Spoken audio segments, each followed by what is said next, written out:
اعوذ باللہ من الشیطان الرجیم بسم اللہ الرحمن الرحیم السلام علیکم دوستو، حضرت ادریس علیہ السلام کے زمانے میں انسان بہت بدعمل ہو گئے تھے۔ فرشتوں نے بارگاہ الہی میں عرض کیا کہ مولا، انسان بہت بدکار ہے اور یہ خلافت کے لائق نہیں، انہیں معزول کر دیا جائے یا کم از کم خلیفہ یہ رہے اور ہم وزیر رہے تاکہ ہم ان کے بگڑے ہوئے کام سنبھالیں۔ رب تعالیٰ کا ارشاد ہوا کہ ان کو ہم نے غصہ اور شہوت دیا ہے جس سے یہ لوگ زیادہ گناہ کرتے ہیں، اگر یہ چیزیں تم کو ملی تو تم بھی گناہ کرنے لگو گے۔ فرشتے بولے کہ مولا کریم، ہم تو گناہ کے پاس بھی نہ جائیں، خواہ کتنا ہی غصہ اور شہوت ہو۔ تو دوستو، حکم رب یہ ہوا کہ اچھا، تم اپنی جماعت میں سے اعلیٰ درجے کے پرہیزگار فرشتے چھانٹ لو، ان کو غصہ اور شہوت دے دیتے ہیں اور پھر امتحان لیتے ہیں۔ چنانچہ ہاروت اور ماروت، جو بڑے ہی عبادت گزار فرشتے تھے، انتخاب میں آ گئے۔ حق تعالیٰ نے ان کو یہ چیزیں یعنی غصہ اور شہوت دے کر شہر بابل میں اتار دیا اور فرمایا کہ تم قاضی بن کر لوگوں کا فیصلہ کیا کرو اور روزانہ اسم اعظم کے ذریعے شام کو آسمان پر آ جایا کرو۔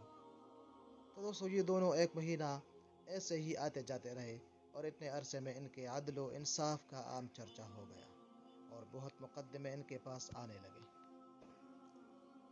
ایک روز ایک نہایت حسین و جمیل عورت نے، جس کا نام زہرہ تھا، یہ ملک فارس کی رہنے والی تھی، اس نے اپنے خاوند کے خلاف مقدمہ دائر کیا۔ یہ دونوں فرشتے اس عورت کو دیکھتے ہی عاشق ہو گئے اور اس عورت سے برے کام کی خواہش کی۔ اس عورت نے کہا کہ میرا دین کچھ اور ہے اور تمہارا دین کچھ اور اختلاف ہوتے ہوئے یہ نہیں ہو سکتا۔ دوسری بات یہ کہ میرا شوہر بہت غیرت مند اور اگر اسے خبر لگ گئی تو وہ مجھے قتل کر دے گا، لہٰذا پہلے تو آپ میرے بت کو سجدہ کرو اور پھر میرے شوہر کو قتل کرو، اور پھر میں آپ لوگوں کے ساتھ وہ کام کر دوں گی جو آپ لوگ چاہتے ہو۔ دونوں فرشتوں نے انکار کر دیا اور وہ عورت چلی گئی، مگر فرشتوں کے دل میں اس عورت کی عشق کی آگ بھڑک اٹھی تھی۔ آخر اس عورت کو پیغام بھیجا گیا کہ ہم تیرے گھر آنا چاہتے ہیں، اور پھر سر آنکھوں پر یہ دونوں اس عورت کے گھر پہنچ گئے۔ اس نے اپنے آپ کو آراستہ کیا اور ان سے بولی کہ یا تو آپ لوگ مجھے اسم اعظم سکھا دیں، یا بت کو سجدہ کرے اور یا شوہر قتل کرے یا پھر شراب پی لے۔ ان دونوں نے سوچا کہ اسم اعظم اسرار الہی ہے، اس کو ظاہر کرنا بہت ظلم ہے اور بت پرستی کرنا شرک ہے اور قتل حق العباد ہے، تو پھر لاؤ شراب پیتے ہیں۔ چنانچہ ان دونوں نے شراب پی لی۔ جب شراب پی کر مست ہو گئے، زہرہ نے ان سے بت کو سجدہ بھی کروا لیا، اپنے شوہر کو قتل بھی اور اسم اعظم بھی پوچھ لیا۔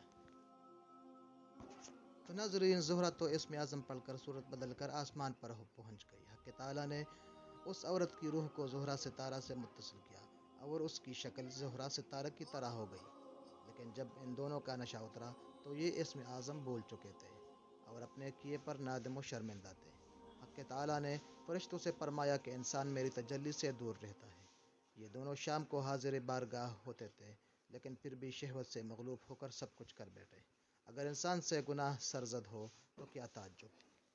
تمام فرشتوں نے اپنی خطا کا اقرار کیا اور زمین والوں پر بجائے لعن و طعن کرنے کے ان کے لیے دعائے مغفرت کرنے لگے۔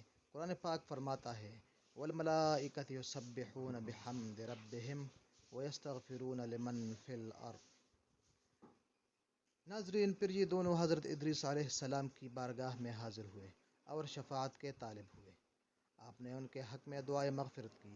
بہت روز کے بعد حکم الہی آیا کہ ان کو اختیار دیجیے کہ یا یہ تو دنیاوی عذاب قبول کر لے یا آخرت کا۔ حضرت ادریس علیہ السلام نے انہیں حکم الہی پہنچایا۔ دونوں نے عرض کیا کہ یا نبی اللہ، دنیا کا عذاب فانی اور آخرت کا عذاب نہ ختم ہونے والا عذاب رہے گا، اسی لیے ہم کو دنیاوی عذاب منظور ہے۔ چنانچہ حق تعالیٰ نے فرشتوں کو حکم دیا کہ ان دونوں کو لوہے کی زنجیروں میں جکڑ کر بابل کے کنویں میں اوندا لٹکا دے۔